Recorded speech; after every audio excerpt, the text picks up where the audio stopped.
Hai semuanya, perkenalkan saya Vina. Pada kesempatan kali ini saya akan melakukan pemeriksaan fisik tentang respirasi. Oke, kita lihat.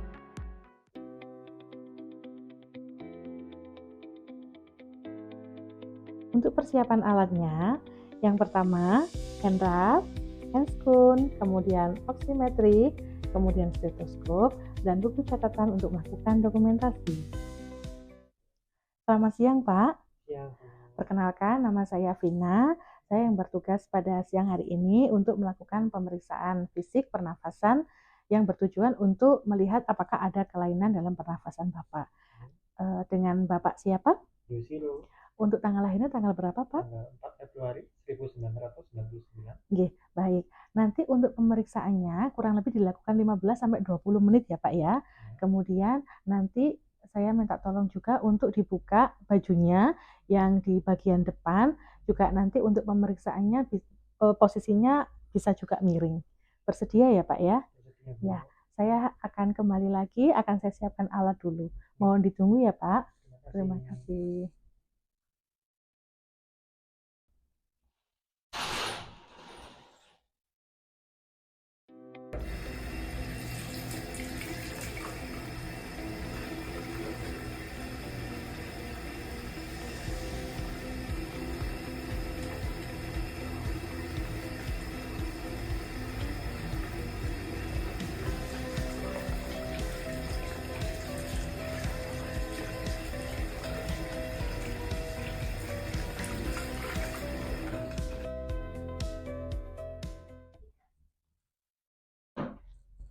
Baik Pak, saya sudah kembali lagi ya. Kita mulai sekarang ya untuk pemeriksaan fisiknya. Nah, sebelum kita melakukan pemeriksaan fisik, saya akan mengajukan beberapa pertanyaan. Untuk keluhan saat ini apa Pak? Keluhan saat ini adalah tidak mual. Tidak batuk. Cuma masih batuk sedikit. Oh, batuk sedikit. Baik. Batuknya ada dahaknya atau tidak Pak? Dahak sedikit. Oh, dahak sedikit. Bisa keluar ya Pak ya dahaknya ya? Bisa. Oh, bisa. Untuk riwayat penyakit sebelumnya, apakah Bapak pernah sakit asma? Tidak ada. Dari keluarga apakah juga ada riwayat penyakit asma? Tidak ada ya Pak ya. Kemudian sekarang apakah ada nyeri dada? Tidak ada juga. Baik. Riwayat merokok tidak ada Pak? Tidak ada. Oh tidak ada juga. Baik Pak, itu aja pertanyaan yang kami ajukan sebelumnya. Saya akan mulai sekarang ya Pak ya. Yang pertama kita melakukan inspeksi terlebih dahulu. Permisi ya Bapak ya, izin saya buka bajunya terlebih dahulu ya Pak ya.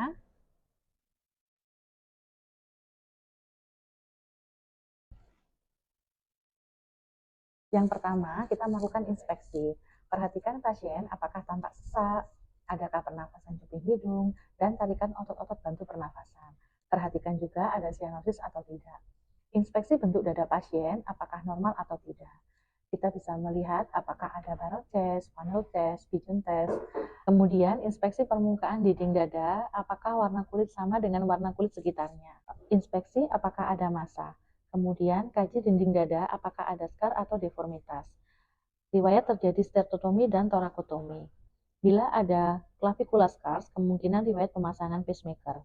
Bila ada scar di mid axilla, kemungkinan pemasangan BSD atau torakotomi. Inspeksi pergerakan dinding dada, statis, gerakan dada dengan periode atau waktu yang sama setiap bernafas. Inspeksi dinamis, gerakan torak kanan dan kiri satu irama atau terdapat gerakan abnormal seperti takipneu, bradipneu, fail chest, dan efusi pleura. Kemudian hitung RR pasien apakah normal. Kaji pola nafas dan penggunaan otot bantu nafas. Kita lihat ke atas, kita lihat deviasi trakea lurus atau tidak. Kemudian kita juga mengecek distensi vena jugularis. Bisa menoleh ke sebelah kiri Bapak. Nah, kita cek distensi vena jugularisnya. Sudah Bapak? Inspeksi telapak tangan, adakah sianosis atau inflamasi atau penipisan kulit karena penggunaan steroid yang lama. Compare temperatur antara tangan kanan dan kiri untuk mengkaji adanya vein tremor akibat penggunaan obat salbutamol. Kemudian, kaji pada telapak tangan untuk menentukan adanya aksoritis dengan melihat telapak tangan ditemukan pada pasien dengan detensi CO2. Lakukan pemeriksaan Zumbrud Windows Test untuk mengetahui clapping finger karena hipoksia yang lama. Auskultasi dinding dada dengan cara meletakkan diafragma stetoskop dengan kuat pada kulit area interkosta. Minta pasien bernafas pelan dan dalam dengan mulut sedikit menutup. Dengarkan ekspirasi dan inspirasi penuh pada setiap area. Dengarkan suara normal pada paru-paru. Suara normal pada paru-paru adalah vesikuler. Kemudian kaji apakah ada suara tambahan seperti bronkofesikuler, bising, dan ronchi. Selanjutnya perkusi dinding dada dengan hiperekstensi jari tengah, tangan kiri, di mana jari tangan sebagai fleksimeter. Melakukan perkusi dengan interval 5 cm tepat di atas interkosta mulai dari area supraklavikula dan dilanjutkan ke area bawah dengan formasi zigzag. Bandingkan sisi kanan dan sisi kiri. Selanjutnya, melakukan perkusi peranjakan paru. Perkusi dilakukan pada ICS kedua linea midclavicularis dextra.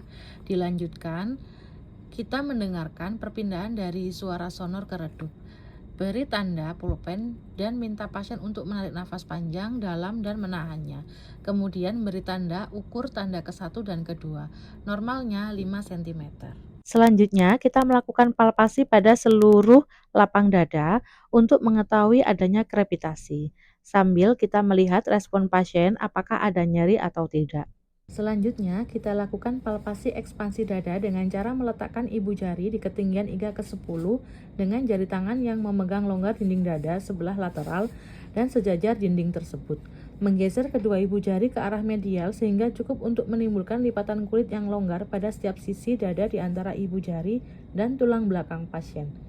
Minta pasien menarik nafas dalam dan kita mengamati jarak antara kedua ibu jari tangan ketika kedua bergerak saling menjauhi saat inspirasi dan saling mendekat saat ekspirasi. Kemudian kita rasakan kesimetrisannya. Palpasi untuk mengkaji taktil fremitus dengan cara meletakkan kedua tangan pada dinding torak anterior kiri dan kanan mulai bagian atas. Instruksikan pasien mengatakan 77 dan rasakan vibrasi yang dirasakan pada kedua tangan. Lanjutkan dengan prosedur mengarah ke bawah pada area paru, kemudian nilai getaran pada masing-masing sisi, menguat atau melemah, dan bandingkan kedua sisi paru apakah sama atau tidak. Baik Bapak, bisa saya minta tolong duduk sebentar Bapak? Boleh, monggo. Permisi ya Pak ya.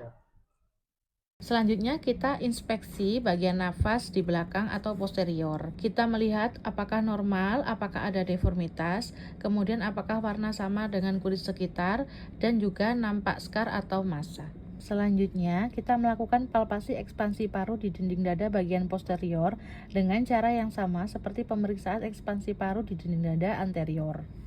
Kemudian kita melakukan palpasi fraktil fremitus di dinding dada posterior. Saya bilang 77 Pak. 77. Lagi Pak. 77. Permisi. 77. Oke. Selanjutnya, lakukan perkusi bagian posterior dinding dada dengan cara memposisikan pasien dalam keadaan duduk, kepala fleksi ke depan, dan lengan disilangkan di depan dada. Melakukan perkusi dengan interval 5 cm tepat di atas interkosta, mulai dari puncak paru-paru hingga ke bawah dengan formasi zigzag, kemudian bandingkan sisi kanan dan kiri. Selanjutnya, melakukan perkusi peranjakan paru. Perkusi dilakukan pada ICS kedua linea midclavicularis dextra. Dilanjutkan, kita mendengarkan perpindahan dari suara sonor ke redup. Beri tanda pulpen dan minta pasien untuk menarik nafas panjang, dalam, dan menahannya. Kemudian beri tanda ukur tanda ke-1 dan kedua. Normalnya 5 cm.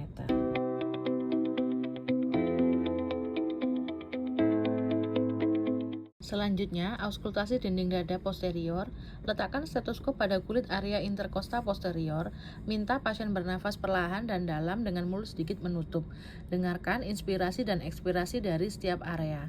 Lakukan auskultasi dan dengarkan suaranya, normal, vesikuler, atau ada suara tambahan lainnya. Sudah ya Pak, permisi. Bisa tidur lagi Pak? Ya. Oke.